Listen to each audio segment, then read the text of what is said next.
আজকে আমি বানাতে চলেছি সিঙ্গারা। এখানে সিঙ্গারা বানানোর জন্য 2 কাপ ময়দা নিয়ে নিয়েছি। এবার হাফ চামচ দিয়ে দিচ্ছি কালো জিরে আর হাফ চামচ লবণ। এই দুটো উপকরণকে একটু ভালো করে মিশিয়ে নেব। এবার মেশানো হয়ে গেলে এখানে আমি 3 চামচ মতন তেল দিয়ে দিয়েছি।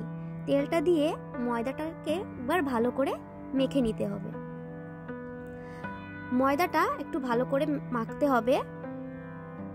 ঠিক এরকম ভাবে মুট করলে যাতে এরকম শক্ত হয়, তাহলে বোঝা যাবে যে ময়দাটা ভালো ময়াম হয়েছে।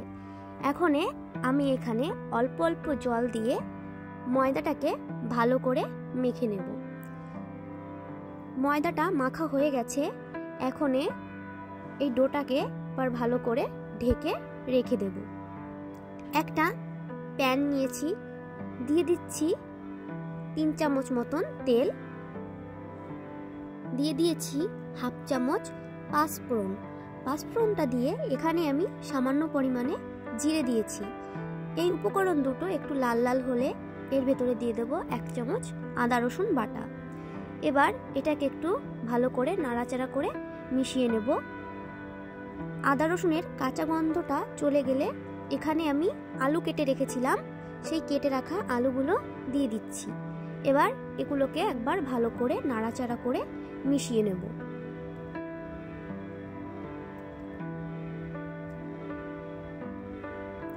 এটা নাড়াচাড়া করা হয়ে গেছে।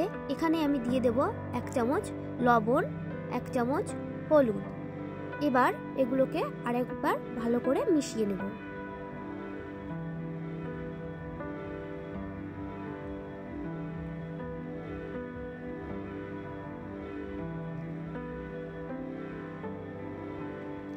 এর ভেতরে দিয়ে দিচ্ছি হাফ চামচ চিলি ফ্লেক্স আর দিয়ে দিচ্ছি 1 চামচ লঙ্কার গুঁড়ো।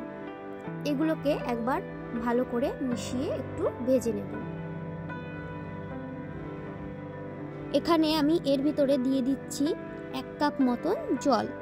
জলটা দিয়েছি যাতে আলুটা ভালো করে সেদ্ধ হয়ে নরম হয়ে যায়। জাল হতে শুরু করে দিয়েছে, আলুটাও নরম হয়ে গেছে আর জলটাও শুকিয়ে গেছে। এর ভিতরে এখন দিয়ে দিলাম 1 চামচ মতন গরম মশলা আর সামান্য ধনেপাতা। এবার এটাকে একবার ভালো করে নাড়াচাড়া করে নামিয়ে নিলেই তৈরি সিঙ্গারার আলু। এখানে আমি একটা লেচি কেটে নিয়েছি, এটাকে লম্বা মতন করে বেলে নেব। বেলা হয়ে গেছে, একটা চাকু দিয়ে মাঝখান বরাবর কেটে নেব।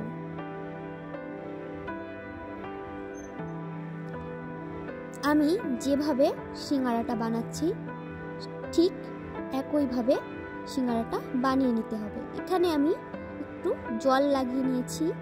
এবার দুপাশ থেকে মুখটা বন্ধ করে দিয়ে একটু হাত দিয়ে চেপে চেপে বন্ধ করে দিতে হবে। আর এবার মাঝখানের যে জায়গাটা আছে এখানে আমি যে আলুটা রান্না করেছিলাম সেই রান্না করা আলুটা দিয়ে দেব। আর এক পাশটা একটু জল লাগিয়ে নেব আর অন্য পাশ থেকে আবারও দুমুখকে একসঙ্গে জোড়া লাগিয়ে দেব। জলটা লাগিয়ে নিয়েছি কারণ তেলে ভাজার সময়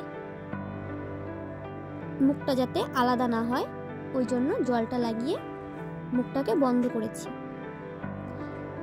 আগে যেটা বানালাম ঠিক একইভাবে আর একটা বানিয়ে দেখাচ্ছি।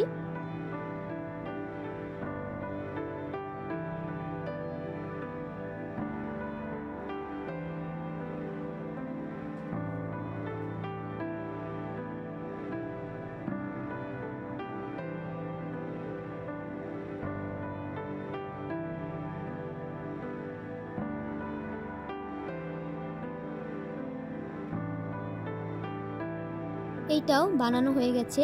ঠিক একইভাবে আমি সব কয়টা সিঙ্গারা বানিয়ে নেব।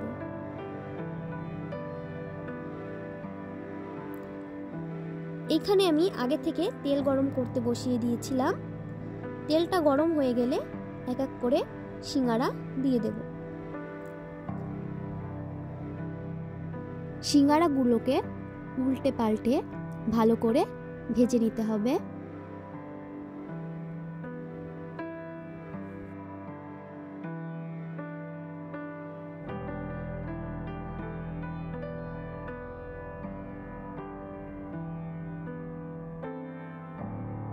সিঙ্গারাগুলো ভাজা হয়ে গেছে, এখন নামিয়ে নিলেই তৈরি।